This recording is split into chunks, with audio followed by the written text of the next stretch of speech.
into RBLR, the home of Tampa Bay's Reveler Sports.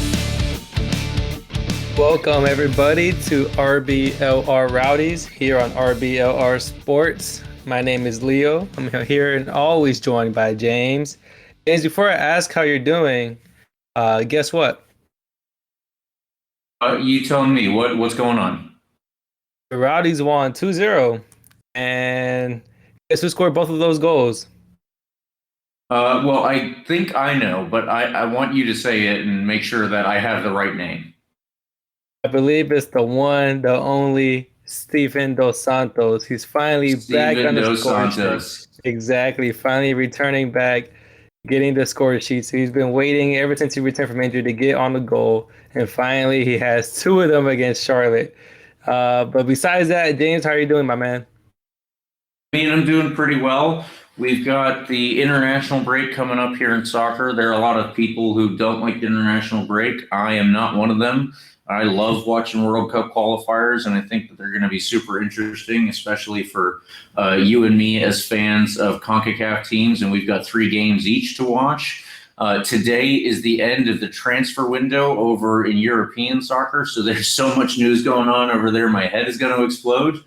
But that's not what we're here to talk about, obviously. We're here to talk about the Atlantic Division leading Tampa Bay Rowdies.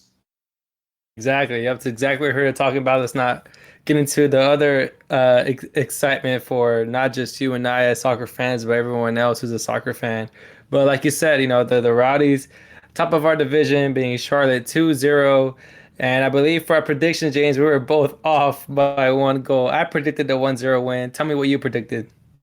I predicted a 2-1 win. We were off just by that 1 goal. How unfortunate. How unfortunate is that? We're getting there, James. We're getting closer and closer every week. I don't know if we can even continue to keep calling it unfortunate for going this many weeks in a row. I think that we're just I think that we might just have to say that we're bad at this part of the game, and we're going to have to get better when we keep going through next season. We're going to need to find some real predictor analysis and then try to statistically break it down as to how often any one result can happen and get into all these weird permutations that I don't even know what they are right now.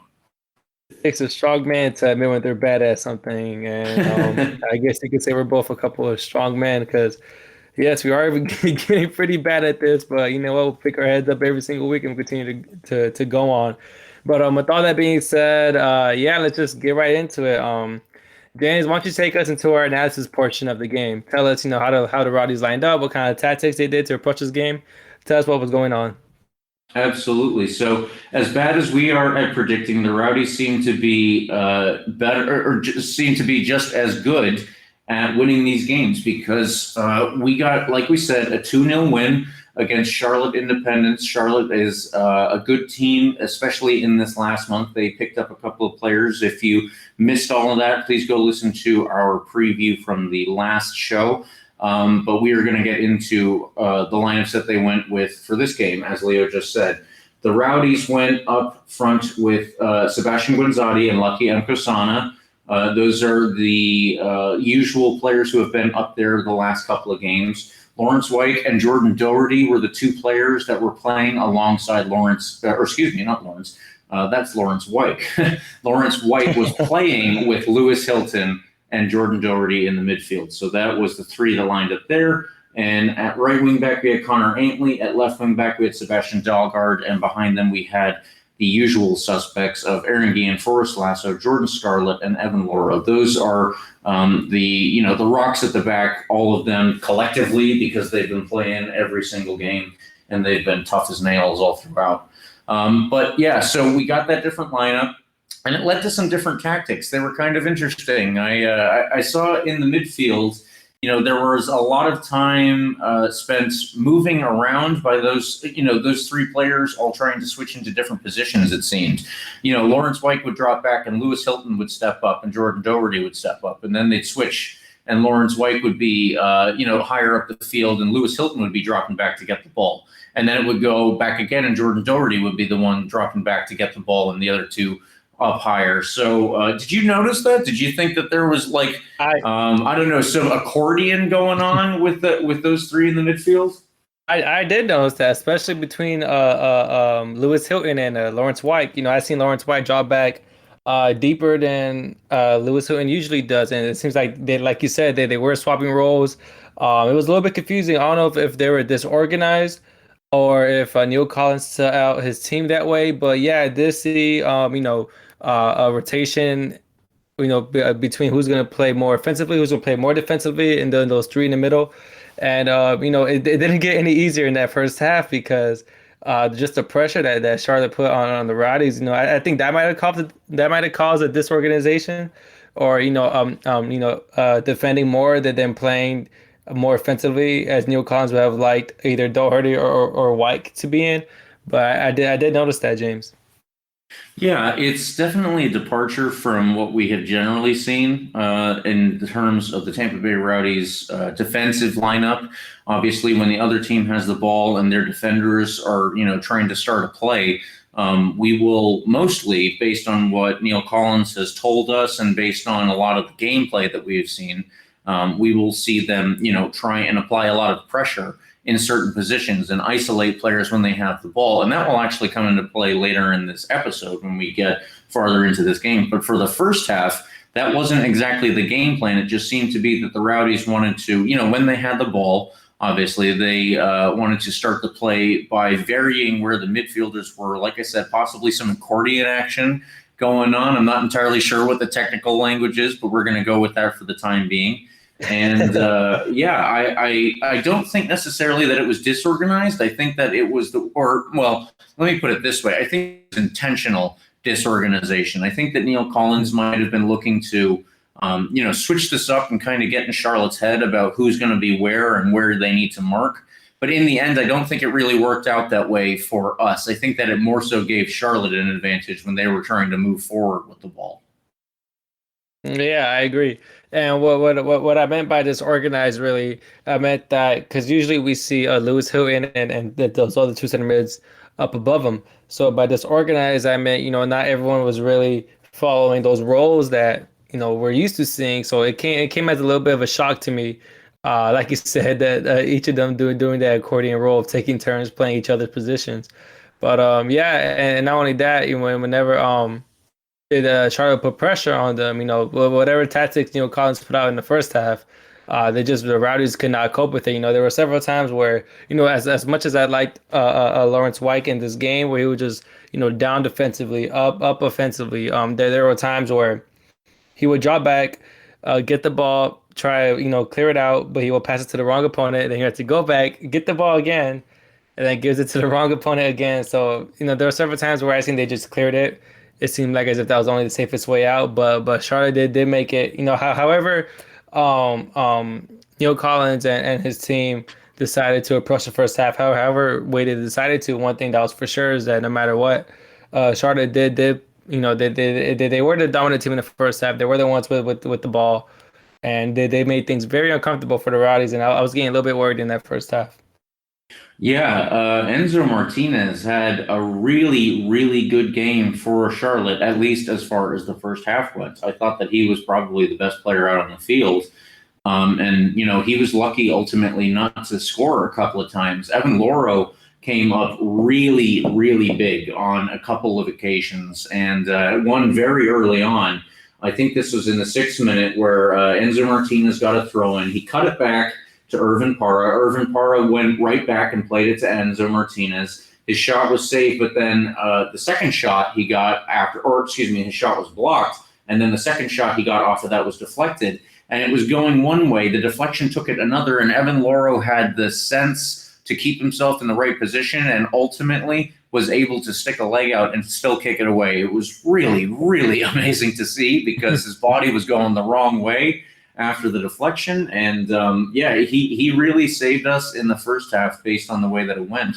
And ultimately it was, weathering the first half that I think really put us in the position to get into the second half where Neil changed it up and he went with tactics that I think all of us are a little bit more used to seeing. So that halftime, he made the big substitution, bringing on Jan Ecker for Jordan Doherty.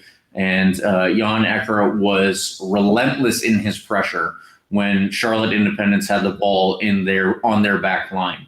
In particular, Christian Fuchs, who is a player from the English Premier League. He won the English Premier League with Leicester City back in 2015, I believe it was. And, he's a big guy for the USL Championship. Having him playing down here is kind of like when the Rowdies had Joe Cole. It was something that's kind of unheard of at this level. But Jan Ecker didn't put him in his pocket. Jan Ecker absolutely controlled this guy. Like it was amazing to see how many giveaways Jan Ecker's pressure led to based on Christian Fuchs, when he got the ball in the back line. And the stats weren't too indicative of this. I think that, as it happened, he wasn't rated too highly in those areas because, when he did ultimately get the ball, I guess he had quite a few giveaways and he didn't win that many interceptions on his own, and that's fair enough. But what really happened is that he was putting pressure in positive areas, and that then led to the second giveaway because his pressure on Fuchs led to very bad passes, which ultimately were stripped off the player who was supposed to receive them. And that started two of our plays later on in the half that ultimately led to goals. Yeah, and before I touch more on Ekra, like you said, containing Fuchs, we talk about the subs that Neil Collins had to make. When I seen that in my head, I was like, all right, Neil, you're going back to the basics, you're going back to the fundamentals, you're going back to the way that helped you go on this unbeaten run for quite some time now, ever since players returned from injury. But yeah, once he put on Jan Ekra, it seemed like he was up for the challenge of putting that pressure on Fuchs, making his game very uncomfortable. And by doing that, and like you pointed out, James, he does have the English Premier League experience, so he does bring that level with him in this league. And for Jan Ekra, who is a veteran in this league, he knows how to make people uncomfortable in this league. Whereas if Ekra was to play in the English Premier League, maybe Fuchs will have the upper hand over him, but not this case. Maybe something like that. yeah, not this case. But Ekra, yeah, he did really good.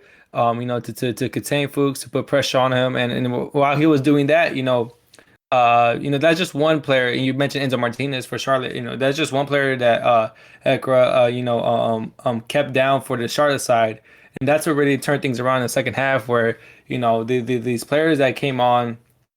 Obviously later we've seen the Santos come in, but when you put these players on, they live up for the moment. They make your team better, and eventually that's what we've seen. We've seen how can Colin put in a second half, subs, changes, tactics to make his team the better side, because for the majority of the first half they were not, and I believe he got his sub spot on. The roles he told Duba and Ekra to play once they were on the field, it worked very, very efficiently, and everything just was going right for the Rowdies towards that second half. Yeah, absolutely. And specifically in terms of what went right, we had two goals in very quick succession in the 72nd and the 76th minute, I believe it was.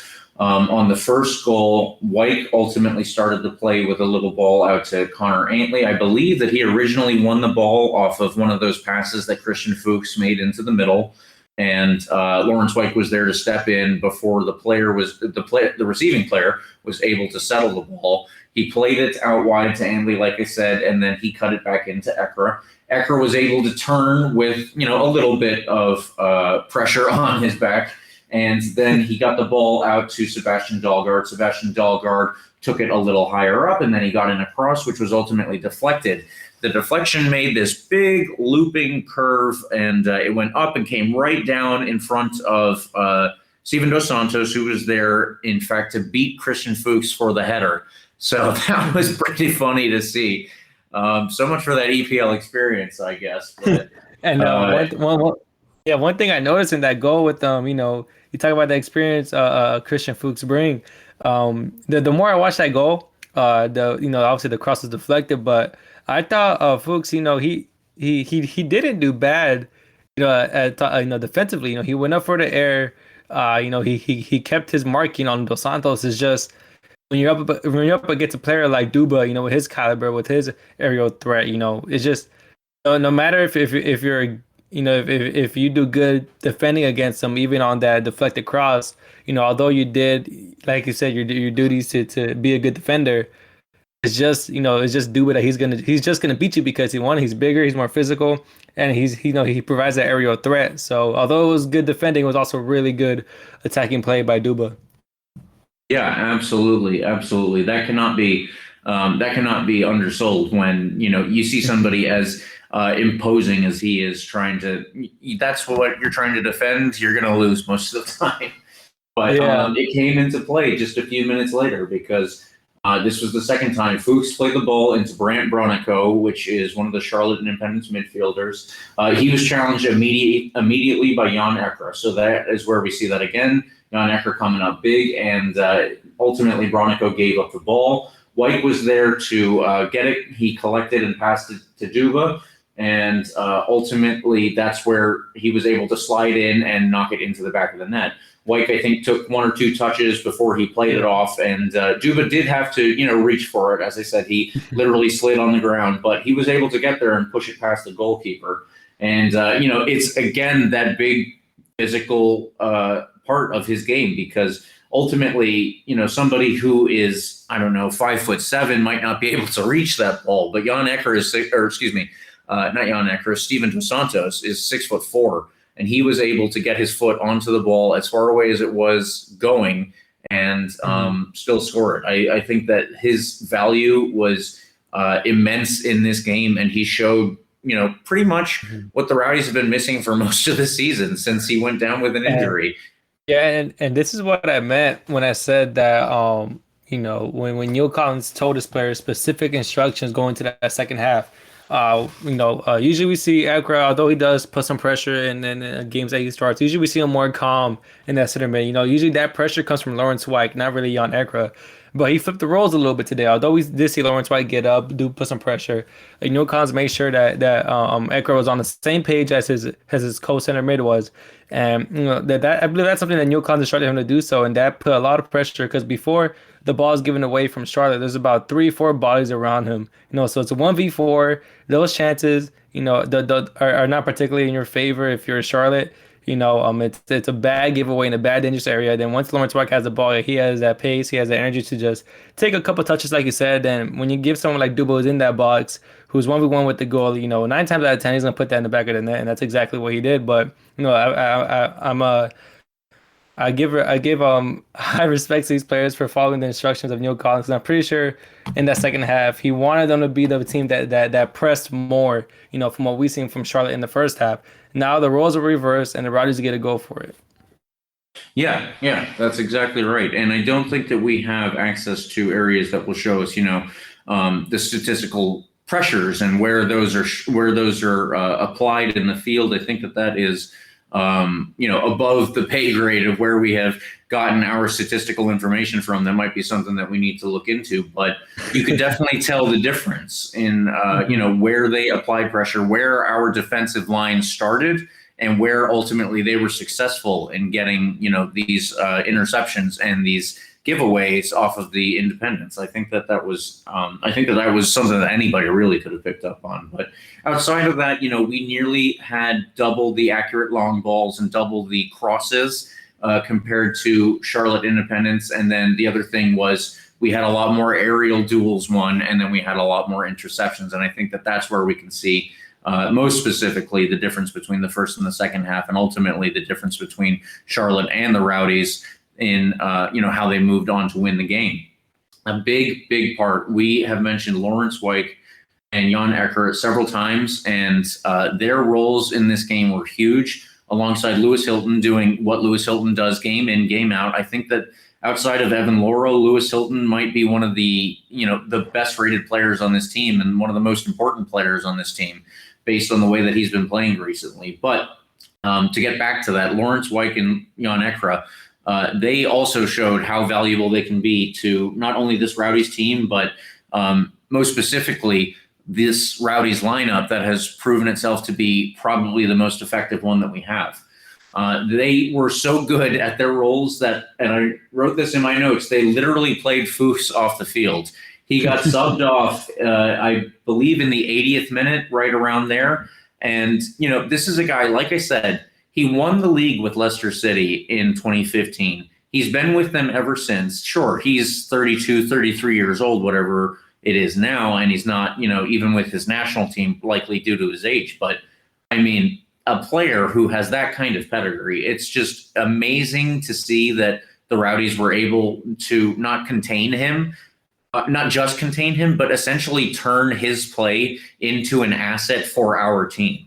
The amount of giveaways that we were able to get off of his passing and the amount of times that we were able to beat him to the ball, it was so cool to watch, because it means that if our plan can work against Christian Fuchs, essentially what it means for me is that our plan can work against anybody in this league. And I think that that's an amazing takeaway. And I would agree with you with that. And another thing we got to mention is that, this Charlotte team, they're not a bad team. No, this is a team that's been climbing into the top 4. They're in really good form. Like you said, they got players like Enzo Martinez, Fuchs. So when you have this game plan and you win 2-0 and you keep the opposing team at 0 goals and you outplay one of their best players, this is a plan that works. It's been working for quite some time.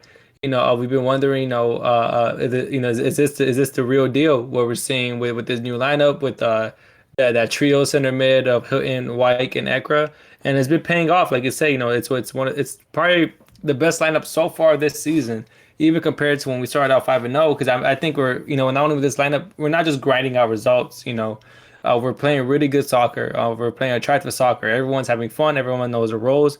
So, when you talk in regards to this lineup, I think it's really key moving forward, and it proved once again that it worked against a really good Charlotte side. Yeah, and also this lineup is the reason why we have 4 clean sheets in a row. That's something that you and I, James, pretty sure I said this in the last podcast too, but you and I were kept on asking so many questions, like why are we conceding goals? Why are we conceding the first goal? What's wrong? What needs to change? How many formations need to go to get it right? And now they got 4 clean sheets in a row, and that's probably because obviously the back 3 is back in form, but also you got Evan Laurel, who's just been phenomenal all season, even when we had that rough patch. And you have players like Lewis Hilton, Lawrence Wyke, who could drop back and help as well. So this formation is just helping everybody overall. And like I said, it was a win against a really good team in really good form. Yeah, absolutely. And I think that a lot of the way that the Rowdies also apply their pressure, it leads to beneficial plays for our defenders when they actually have to be involved on the defensive side. Naturally, they will get the ball when we're starting the play and they have to move it forward from, let's say, the goal line, if it's a goal kick, or if it's a throw in way back in our half, whatever the case may be. Even if it's just dropped to them because we need some time to collect ourselves and get back into shape, they will move the ball forward. But it's defensively, obviously, that defenders need to be, most in tune and need to be at their top. This team was not there, as Leo, you just said, but I don't think that there's any denying now that they are starting to get back into the form that they had last season that carried us into the playoffs and carried us to the Eastern Championship and nearly into the championship for the whole league. The players here, they're obviously benefiting from a lot of play from the players in front of them. The high pressure is causing, only the balls to get through that they can usually deal with. So in a lot of instances, when Jan Ecker would apply pressure to Christian Fuchs or one of the players on the back line, they would be forced to play a ball that they didn't want to, that they weren't ready to play. They didn't have any time, obviously, to set themselves up to look for a good pass, whatever they would have wanted to do. Then, when they have to play a long ball over the top, Forrest Lasso is going to eat that up all day. He's even taller than Steven Dos Santos out there. I think he's taller than both of the goalkeepers out there. He's one of the tallest guys in the league. If you're going to give him headers, he's just going to win all day. And that's another thing that pressure is really good for. If you let players like Jordan Scarlett and Forrest Lasso and Aaron Guillen deal with the balls that they have had to deal with, they're going to really shine. There are certain aspects that I think each of them is better at than the other, like, Forrest Lasso obviously being so tall. I think he's better in the air. I think Aaron Guillen is probably the best 1v1 defender that we have, but if you allow them to defend to their strengths as well as you allow anybody else to play to their strengths, then that's a really big thing. And I think that that's part of the, I think that that's part of the turnaround that we're noticing. So, yeah, we have to get, we just have to keep this up at the rate that we're going. And I think that as long as our defenders are able to, as I said, defend to their strengths, and that will be based on everything that comes in front of them on the field and the confidence that they've built over the course of the last couple of games, we'll be able to continue this streak of keeping up clean sheets, and hopefully we'll be able to do so in the next game. We're obviously going to get into that a little more later on in this podcast. Yeah, you're spot on with the defensive side of the game. And as we move on from our analysis subject, I think when we transition towards the questions here, James, the first question we have is, we're going to move from the defensive side to obviously the offensive side of the team. So we both said last week that Duba was the most important return, correct? Yes, I think that was one of the many things that we were able to agree on based on these last couple of games. Yeah. So, do you believe that's proven now? Although he didn't start, he did come back and get a brace very, very quickly. You think that's proven now? Well, I can only say that it is. I think that, Lucky Mkosana obviously has his role to play, and his role at some points over the course of the remainder of the season is going to be as a starter. But I think that Lucky, as much as I do appreciate when he goes on his little runs and he does try to, dribble a couple of guys, or he tries to turn back and hang on to the ball and find somebody else who can get involved. That's valuable in certain circumstances, and it's going to be more or less valuable against certain teams. But Steven Dos Santos, in as much as he offers something pretty similar, he will definitely be better with the hold-up play and maybe not as good with the dribbles on his own. But one thing that Steven Dos Santos knows how to do is get in the places where he's going to be able to score. That's one of those things that coaches, when you're growing up, tell you is like an instinct. It's not something that you can teach. And I'm sure that you can teach certain aspects of it, but Steven Dos Santos has that instinct. He knows where he's going to be if he wants to get on the end of a cross, like beating Christian Fuchs up in the air for a header. He knows where he's going to have to be, even if the ball that, let's say, for instance, Lawrence White plays a little out of reach. He knows where he's going to have to be able to get just his toe on it and make sure that he can put it in the net. That's something that's really crucial because we were missing goals for so long. We did have a lot of trouble ultimately on both sides of the field, and I think that came from, in part, the way that our offensive line right now is able to do the things that that we mentioned them doing earlier in this podcast, like the pressure and where they need to show up and apply that. But Steven Dos Santos will contribute to the confidence of the whole team when they know that if they play the ball up, he can just hold on to it with three guys on his back, and they're not going to have to worry about it coming right back down their throats 2 seconds later because somebody has coughed up the ball. He just won't do that. And I think that all of that combined has definitely proven that he is our most important returnee, as much as we are happy to have them all back and they will all contribute to the rest of this season. Yeah, obviously we are happy to have every single player from injury return back. You look at Lucky and Juan Tejada, we're lucky to have them back. But with Duba, you mentioned it, how some players are just born, having that trait of being a striker, that natural born instinct of being a really good forward in soccer. And Duba is just one of them. Like you said, you play the ball to him. He has players around him, and he could make things happen.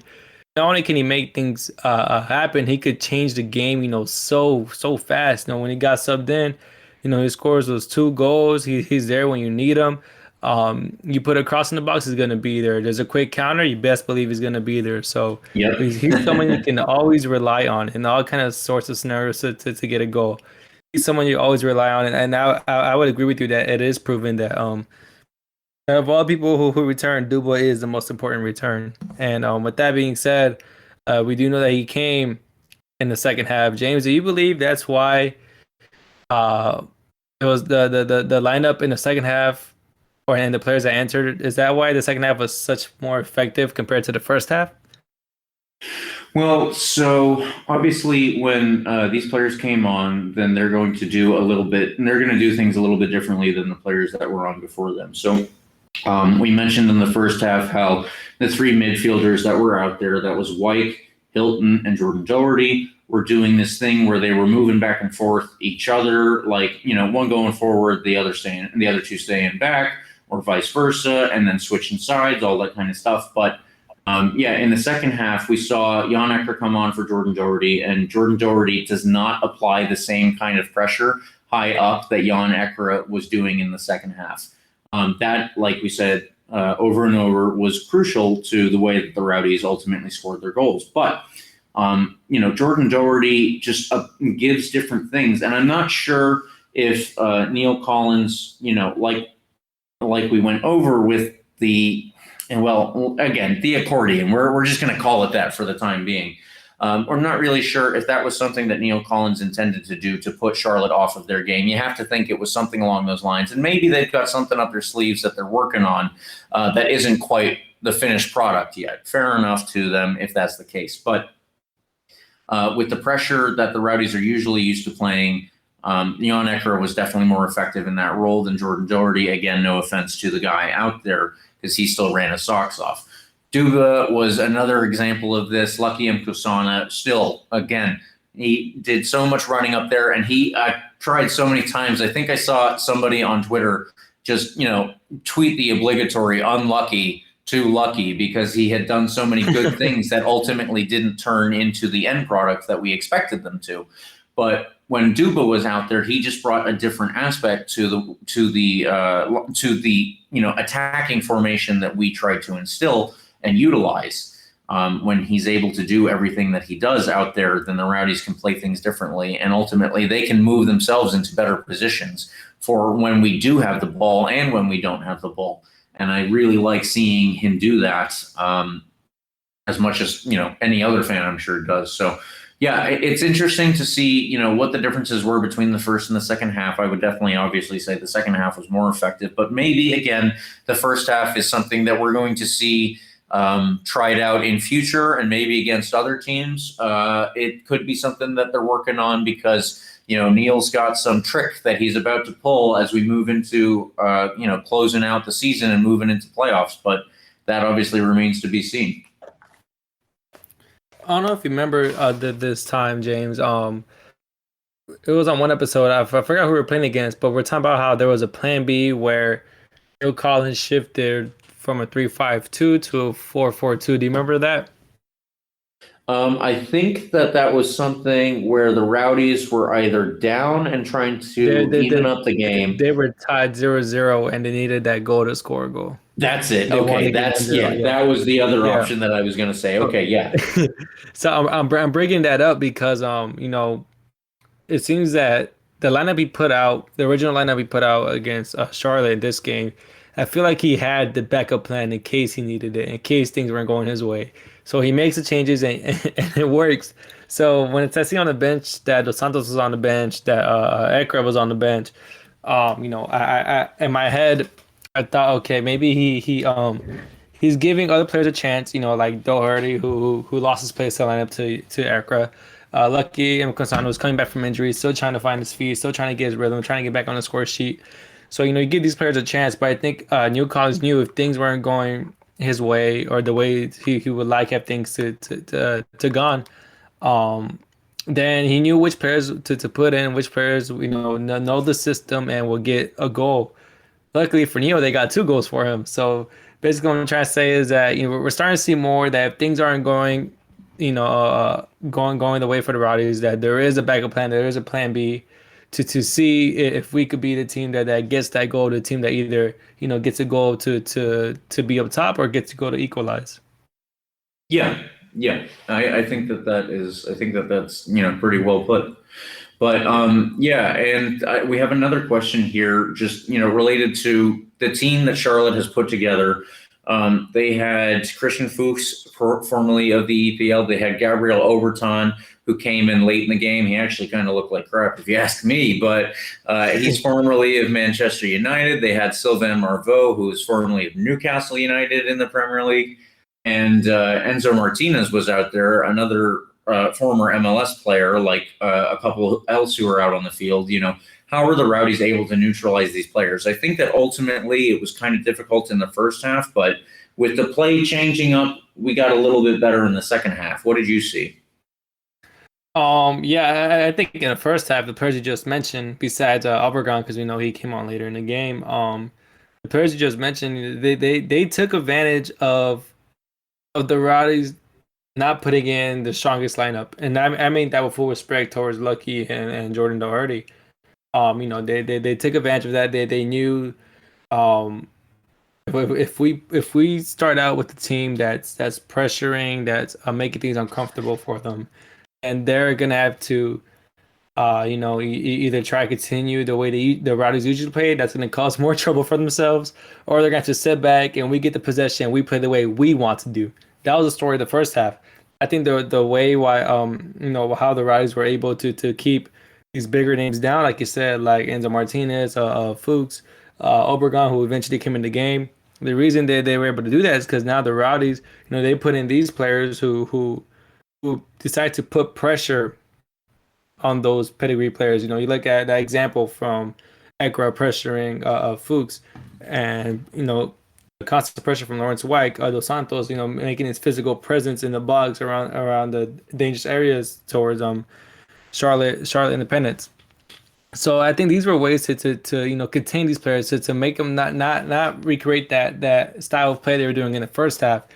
Simply just by putting in players who know the system, players who've been getting the results that the Rowdies that desperately needed these past weeks. You can even say this past month. So once you put in players who know the system, who are all on the same page, and then you have a team with a game plan versus a team who's just trying to figure out ways to get through the Rowdies when they're at their full momentum. Yeah, I think that all of that is correct. And the other thing that this speaks to, very briefly, is just I think the value of the substitutions that the Rowdies are able to make. Usually during any regular season that isn't impacted by COVID, the teams would only have 3 substitutions to be able to make. And they are able to make those a lot sooner now because they have 5. You don't have to kind of worry about getting an injury late in the game to somebody because you will likely still have a substitution left to go. They brought on Jan Ekra at halftime, and obviously we've mentioned his name over and over now. So he's obviously had a big impact. But you look into the players who came on even later in the game than Jan Ekra or Steven Dos Santos, like Max Lakawecki. Max Lakawecki came on, and Sebastian Dalgard had a very good game, I thought, at left back. But, he's an older guy on this team, not obviously something that he can't continue to play well and play often for the Rowdies. But it might be harder to play in the close to 90-degree heat for 90 minutes and, let's say 90% humidity, whatever it is out there. Lakawecki was able to come on pretty late in the game and still close it out on the left back. In fact, he went up against Gabriel Oberton, who threw away a chance totally because he was trying to do something very fancy, and he was trying to pull off a Rabona to get a cross in for the Independents and try and find somebody, but ultimately he missed it under the pressure from Max Lakawecki. He completely whiffed on the ball, and I thought that was, that just speaks to how important it is that we can bring on these players early and bring on players late to see out the game. But that's a quick note related to everything that we were able to do to neutralize all of these players. And with all of that being said, our last question before we move forward is, of course, the man of the match. And Leo, do you want to go first on this? I'll let you go first because I have a feeling we're going to pick the same person. Yeah, I believe it might or might not be out on Twitter already. We sent ours in to producer Eureka, who posted them to Twitter, so everybody else might have seen that we either did or didn't agree at this point. But mine, obviously, I would love to pick a defender or a defensive midfielder. That's where I come from, playing in a much lower level than the Rowdies. But today I cannot pick them because when you come on as a substitute and you score 2 goals, then yes, I have to give it to Steven Dos Santos. I also have to give it to Steven Dos Santos, and we just got a producer note here. Um, at the time we're recording this, producer said he just tweeted it out, so it is out there. So if you've seen it before we even said it, then this should be no surprise to you. But yeah, Steven Dos Santos definitely man of the match for me, no question. You know, you come in, you score 2 goals, you really ignite this Rowdies team to play on another level, and you get, most importantly, 3 points to continue to be on top of the division. Yeah, that's obviously the biggest value that you can bring to a team, short of stopping a goal, which Evan Laurel did, and we'll have a little bit more on him, but yeah, it's the best thing that you can do. So you do it twice, and guess what? You win the man of the match. But that will take us now into our hot take section, and Leo, you have a hot take for us. Yes, sir. So my hot take of the week is that, I know, James, you and I have been talking about Dos Santos throughout the majority of this episode. One thing I do want to say for this hot take is that, so I'm just gonna say it right here. It is Dos Santos. I believe that his absence for 2 months, which is a very long time, especially in the USL, those 2 months spent on the sidelines is going to eventually cost him missing out on the eventual team of the season for the USL Championship. And I say that because, I believe there's only about, if I'm correct, I think about 10, 11 games left. And, I feel like if he wants to be in consideration, he has to get at least top 3 top goal scorers. And so far, he only has 5 goals this season. But like I said, that was because those 2 months out, luckily for him, he got those 2 goals. He's getting back in the rhythm. He's getting more and more minutes. I believe he started 1 game ever since his return, 1 or 2 games. But I'm hoping he gets to the point where he gets at least 15 goals. But it's a lot to ask in 10 or 11 games. So at the top goal scorer right now, Haji Barry for Colorado Springs Switchbacks is he's top goal scorer with 20 goals. So Dos Santos has some he has some making up to do. But I think for even a player his caliber, it might be too much to ask for. So with that being said, I think he misses out on the team of the season because of injury. But on the bright side, we may have other Rowdies players who might make the team of the season. I hope that he can still make the team of the season, but I could understand if we get to that point and the people who do these decisions for the league overall, I guess that they might have to take that into consideration. But obviously, we will have to see how the playoffs go as well. And my hot take, I will get through really quickly because it's not too hot of a take. It's just something that I would like to see, really. When you guys watch the Rowdies play, obviously a lot of plays start with the back line. So it will be Evan Laurel, Forrest Lasso, Jordan Scarlett, Aaron Guillen. They're passing the ball back and forth, trying to find the best angle to start an attack. And maybe that might be to Lewis Hilton, who then finds somebody out on the wing. Maybe that might be out to the wing immediately on the, just from the back line. But something that also happens at times is that Aaron Guillen will carry the ball forward. Aaron Guillen used to be a left back at certain points in his career, so he has some experience moving forward with the ball. And I think that really helps out when we're trying to start something because, the other team might be sitting back. Obviously, if they're in a low block trying to defend against what is one of the best teams in the league in the Tampa Bay Rowdies, then they're all going to try and sit behind, sit in front of their goal and make sure that all the angles are cut off. Aaron Guillen dribbling the ball forward will have to draw somebody out. And then if that person moves, then one of the Rowdies players can move into the position that they just left. And then obviously that will start a chain of dominoes where we might be able to get somebody into different positions. All I would like to see is Forrest Lasso and Jordan Scarlett try to do that a little more frequently. That might not be to their strengths, and that might be something that they need to work on a little more, or it might be something that actually just doesn't work at all, and maybe I'm, barking up the wrong tree with this. But I would possibly like to see them at least do it against maybe some weaker teams and see how it works. Give us a shot and let us see how it goes. But that's something that I would like to see. Yeah, I can see where you're coming from, and I think it adds to the attractiveness of soccer that the Rowdies team will play. Obviously, when you have your defense doing more forward movement, being more involved in the attack, being more efficient with the passes. It just shows that every single one of your player could be involved in the attack, and that's just something really, really great to see. And I don't think Evan Laurel needs to hear that because every time I see him make the passes, I feel like they're spot on, even simple 6-7 yard passes to his back line. But yeah, if we see more of that from our defense, um, I think it's something for the fans. They would definitely like to see. It would definitely look better overall because, like I said, you bring that attractiveness to your club, and you already have it so far with this formation, as we've discussed in this episode. So I understand that, James. But with all that being said, why don't you give us a quick standings update, James?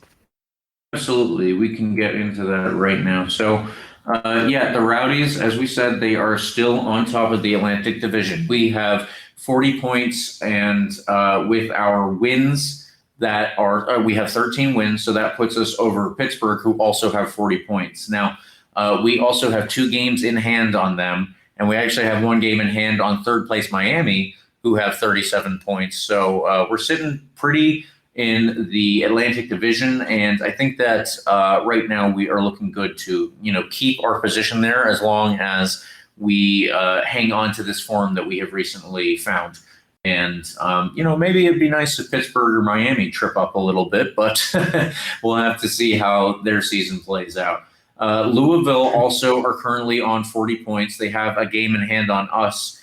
Right now, we lead them in the Eastern Conference, but we lead them in the Eastern Conference on wins, but not on goal differential. So that's why we're ahead of them under the current circumstances and the way that the league takes into account tiebreakers if you are level on points. As I said, Louisville have a game in hand, so they could come back, and we'll see when and if they do that. El Paso have 41 points on the season. They actually have played 19 games. They have a game in hand on us. And Phoenix have also played 20 games like us. They have 40 points. So those are all the top teams in the league. It's amazing that 2 of them, the Rowdies and Pittsburgh, are in the same division. So I think, like Neil has said, for us to be in such a competitive division is, it kind of is a disadvantage, but it also might be an advantage moving forward in the season because it's obviously going to prepare us for the strongest games in the playoffs coming up. And before we get to the playoffs, we're obviously going to need to continue to win and continue to earn these points that keep us on top. The way we do that right now is by beating Oakland. Oakland is the team that we are playing this Friday night. And Leo, you have some more information to tell us about this game. Yeah, so the Rowdies, they will be hosting Oakland Friday night at 7:30, and I'm pretty sure, as most fans have seen, if you follow the Rowdies on their social media accounts, it will be Pride Night. So it's a very, very special occasion we're celebrating here at the Rowdies. So if you can, get your tickets, go to the game. It's gonna be a very fun night. Not only whether it be soccer, but obviously there will be more meaning to that for this night. And Oakland on a recent, their run recently, I wouldn't say they're the best. Would you, James? I think that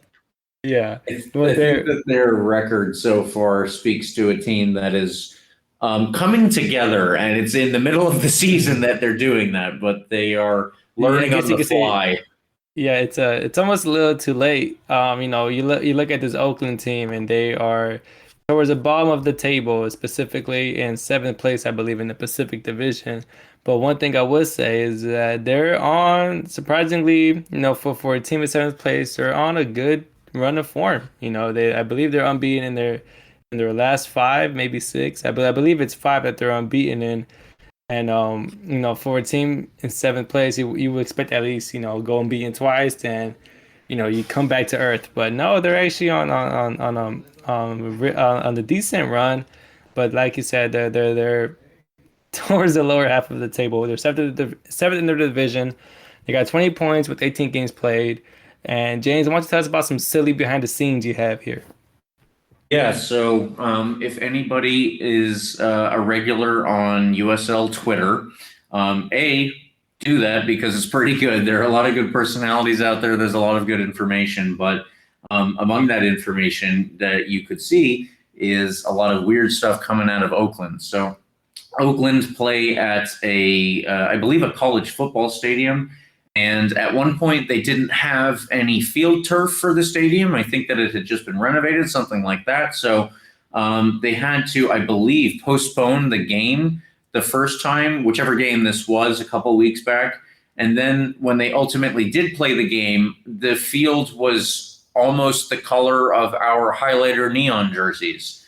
And it's just, there's a lot of, like I said, there's a lot of coming together for this team, but it's all happening in the middle of the season. They were previously in NISA, which is another league that is, I believe, considered third division in America.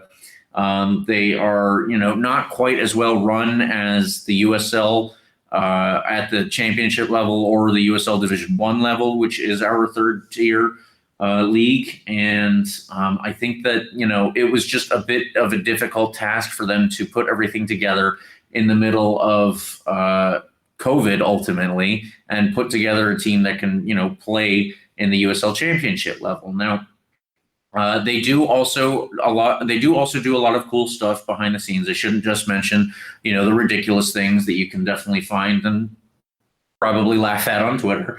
But they, are trying to be a team for the people, so to speak, and a team by the people of Oakland. They have a lot of cool merchandise, and I think that the whole thing with their merchandise was to try to appeal, as they have put it, to the urban crowd that mostly makes up the fan base in Oakland. So, it's a lot of really cool stuff that you can ultimately wear out, is, I believe, the way that they have tried to design it.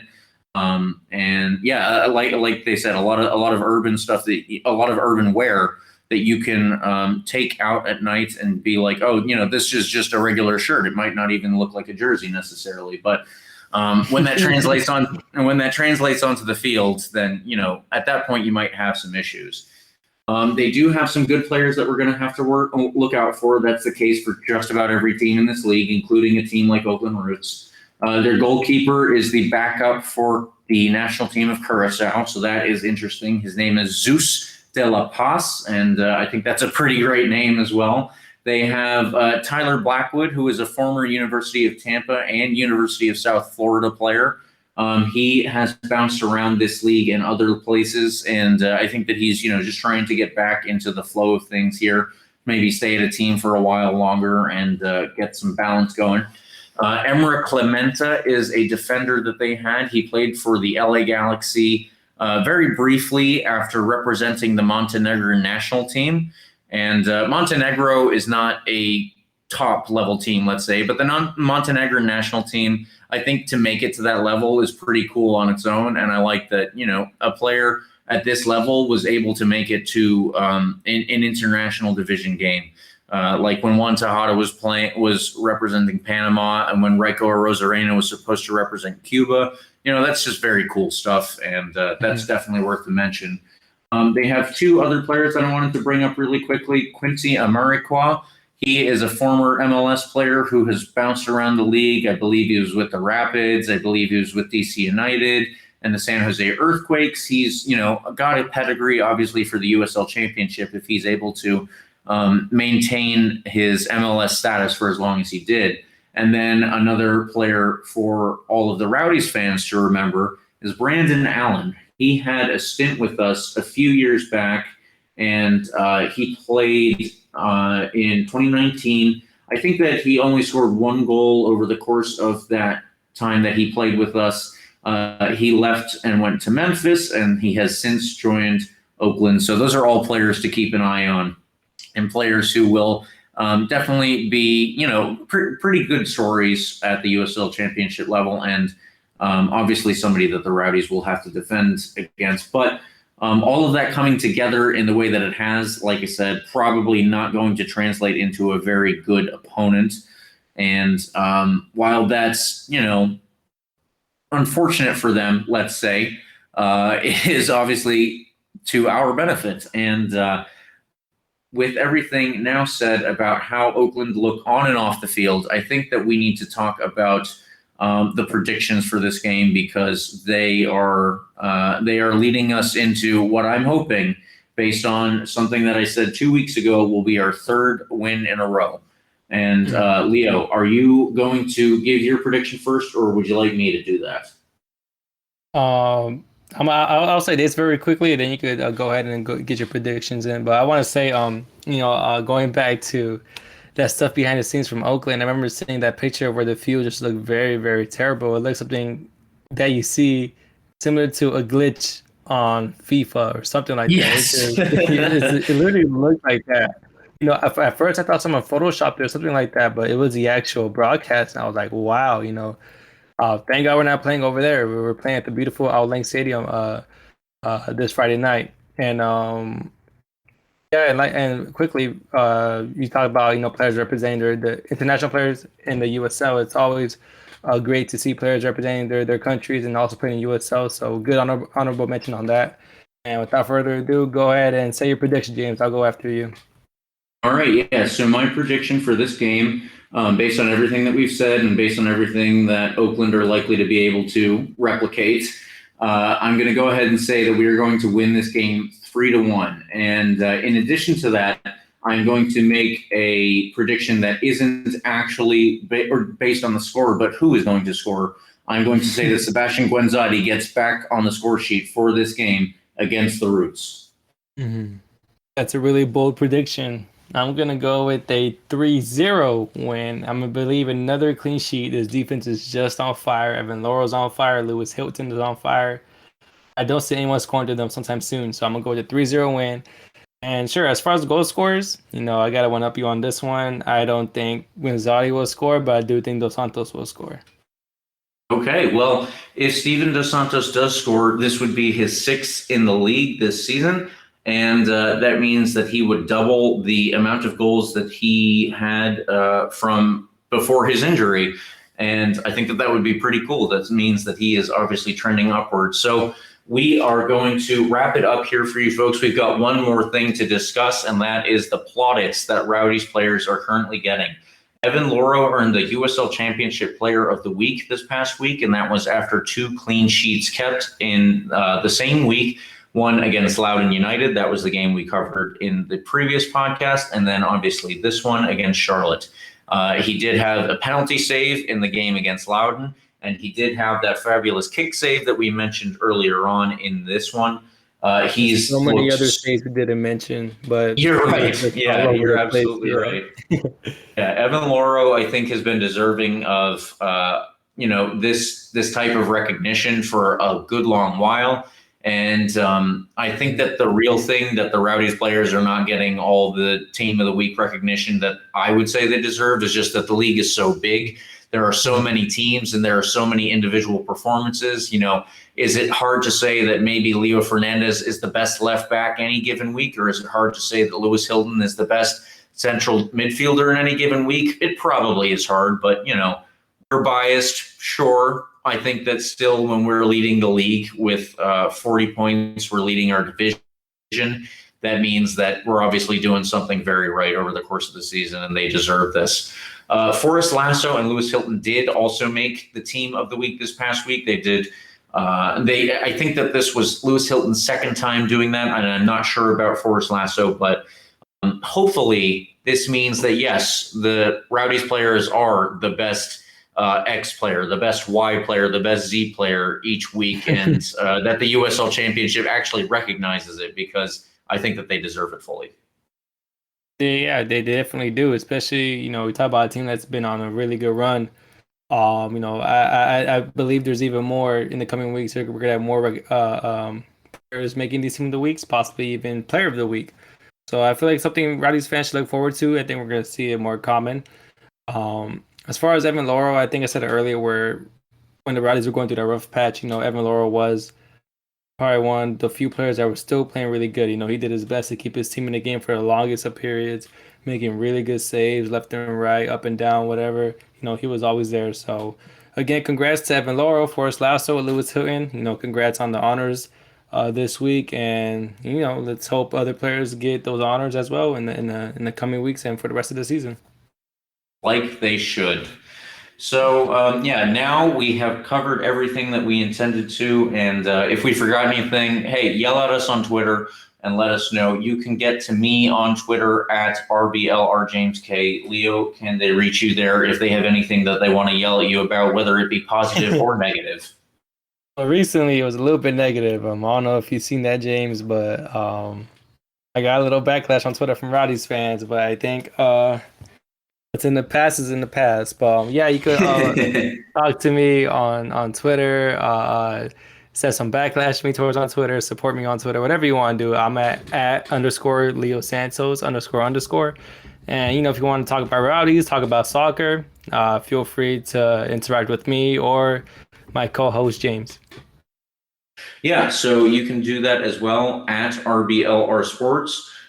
There is the hashtag AskRBLR, and you can get to us anyway through there.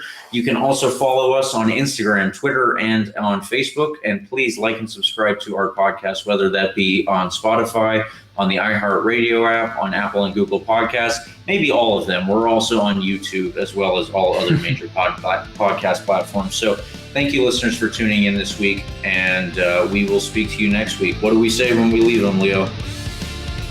Thank you, listeners. Come on, you Rowdies, and as always, go Rowdies. That's right. Thank you for tuning into this presentation by RBLR Sports. On your way out of the stadium, please remember to like and subscribe.